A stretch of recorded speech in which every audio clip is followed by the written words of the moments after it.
Hello everyone and welcome to another Top 5 Records video and another one in the series in which I'm taking a closer look at the full body of work of David Bowie. And before we're going to 1997, we still have to finish off one album that was made in 1996. Or as a matter of fact, when it was recorded, it was not recorded as an album. I'm talking about Changes Now Bowie, which got released on vinyl for the first time in 2020 as the Record Store Day release. Now, what specifically is this? Late 1996, David Bowie and his band were rehearsing for the 50th anniversary concert, which would be broadcast. Um, During the time, he went into the studio because he was also going to do a special for the BBC with interviews and playing songs from the studio. He recorded those songs with his band in New York, though, and it's in sort of like this live setting, but it's a reinterpretation of his old songs. It's not new material. It is not a screenshot of what his 1995 outside tour was. It's not a foreboding of what's coming the next year or what's the 50th anniversary is like. This is, in so many ways, a quite unique recording of David Bowie. Why is it so unique? Not only because, well, it doesn't represent anything else that he had been doing or was about to do, the way of recording and the sound here is quite unique. You can really hear that they have gathered in a studio, and the vibe of it somewhat reminds me of the nitty gritty dirt bands. Will the Circle Be Unbroken, where you hear artists gather in the studio to play songs. Now, we don't have that. We don't have chit chat and all. But you do notice that it has this circle vibe. They are completely calm, and there's an acoustic guitar here that's leading. Um, and the sound quality, the intimacy of the sound, the way these instruments come together, it is so bizarrely full, detailed, warm, intimate. And you also notice that the tone of the performance is intimate, toned down.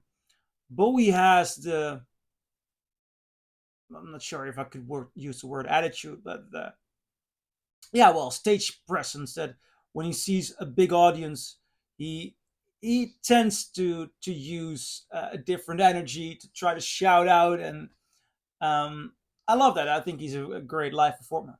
But here he's just playing for himself or the band or the people behind the console, even more so than in normal studio albums, which together with the mastering, the way the microphone sounds, the way it's mixed, is a performance of an utmost intimacy that I have never, ever, not on any studio album, not any live album, enjoyed the pure sound and performance of Bowie as a vocalist as much as on this record. It is so stunningly beautiful.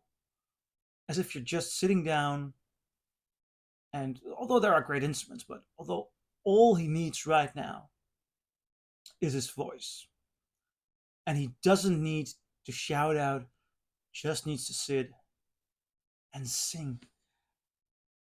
Um, and I'm a Bowie fan, and listening to this, I get actually sad that he didn't do this more often. That the great qualities of him as a vocalist have been so rarely used away on this album. Opening with "The Man Who Sold the World," I think this might be his best live performance because that is always somewhat tough. What is really a live performance if you're in a studio? Is a live performance something for a paying audience, for any audience? Is a live performance the idea that you cannot If you make a mistake, do it again. But then again, if you're playing for a live audience like the storytellers, which you did later on, you could just do take after take after take because the audience is aware that you can do a different take.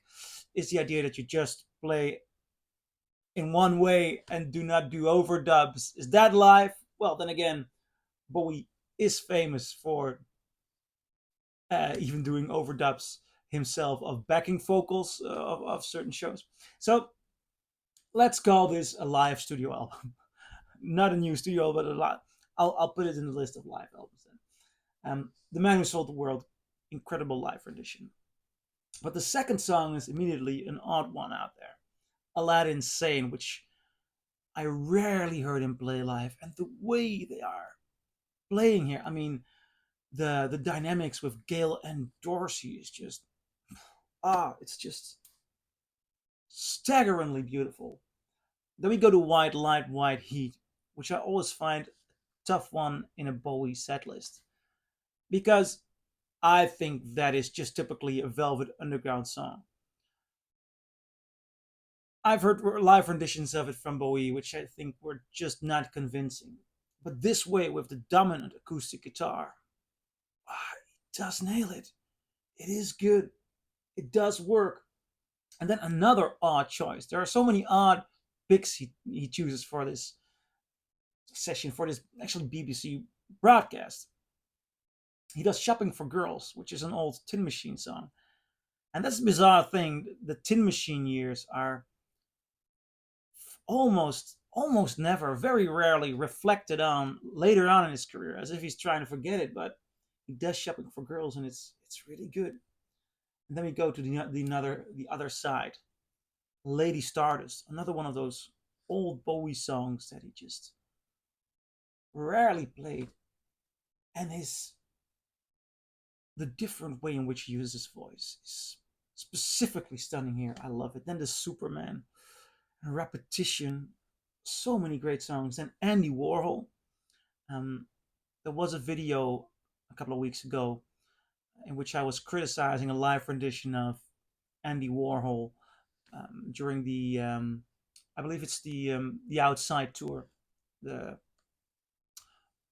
Ouvre mon chien show, Ouvre mon chien, Ouvre le chien, and I thought it just didn't work in the rockier way. Here he plays it more intimate, and he comes a lot closer to the original version. I don't think he tops the original version, but he comes a lot closer. Then ending off with Quicksand, which is one of my favorite Bowie songs, done beautifully, intimately, and giving so much power to so many of these old songs. Changes Now Bowie is, yeah, this is a must-have. Really, I think it's a must-have. This is incredible. So I'm curious, what do you think? Do you agree? Do you disagree? Leave a comment below, and I'll see you in my next video. Bye.